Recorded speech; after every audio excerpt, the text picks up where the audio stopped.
Ready to move in premium triplex villas at Bachapalli APR Projects. ప్రస్తుత సమాజంలో నేరాలు అకృత్యాలు రోజు రోజుకు విచ్చలవిడిగా పెరిగిపోతున్నాయి.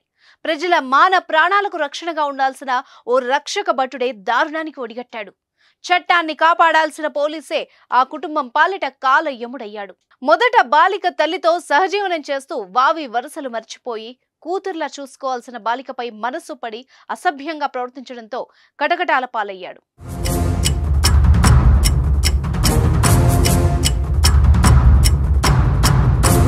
కేయూ పోలీస్ ఇన్స్పెక్టర్ సంజీవ్ తెలిపిన వివరాల ప్రకారం 2017లో వర్ధన్నపేట ఎస్ఐగా పనిచేస్తున్న సంపత్ కు ఆ సమయంలో కేయూ పోలీస్ స్టేషన్ పరిధిలోని విజయ గణపతి కాలనీకి చెందిన ఓ మహిళతో పరిచయం ఏర్పడింది. అదే సమయంలో సంపత్ కేయూ ఎస్ఐగా బదిలీ కావడంతో వాళ్ళిద్దరి మధ్య పరిచయం కాస్త చనువుగా మారింది. అది గమనించిన సదరు మహిళ భర్త అప్పటి పోలీస్ కమిషనర్ రంగనాథ్ కు ఫిర్యాదు చేయడంతో సంపత్ పై బదిలీ వేటు పడింది. ఖమ్మం సీఐగా బదిలీ అయినా కూడా వాళ్ళిద్దరి మధ్య చనువు తగ్గకపోవడంతో ఆ మహిళ భర్త ఆమె నుంచి దూరం అయ్యాడు. సదరు మహిళ సంపత్ మధ్య మనస్పర్ధలు రాగా ఇటీవలే భూపాలపల్లి వీఆర్ సీఐగా బదిలీపై వచ్చిన సంపత్ మహిళ కూతురుపై కన్నేశాడు. అతను చూసి ఆ బాలికపై అత్యాచారాన్ని పొడిగట్టాడు.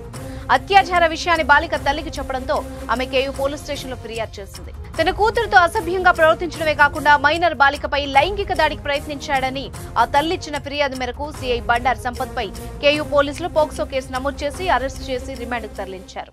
Inspector Bandari Sampath who is working at Bhupalpalli, ఆయన మీద కేసు రిజిస్టర్ చేయడం జరిగింది పోక్సో యాక్ట్లో.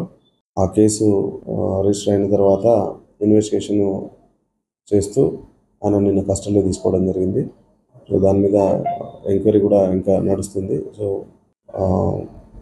మెడికల్ రిపోర్ట్స్ కానీ మిగతా అన్ని తీసుకున్న తర్వాత ఫర్దర్ ఇన్వెస్టిగేషన్ ప్రొసీడ్ అవుతాము.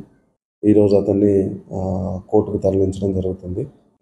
ఎవరైనా ఇలాంటి కేసులకు పాల్పడ్డట్టయితే, ఇలాంటి నేరాలకు పాల్పడ్డట్టయితే కఠినంగా చట్ట పరిధిలో శిక్షించబడుతుంది. వాళ్ళ పట్ల మేము కఠినంగా వ్యవహరిస్తాము. కాబట్టి ఎవరు కూడా ఇలాంటి నేరాలకు పాల్పడొద్దని చెప్పేసి హెచ్చరిస్తున్నాం.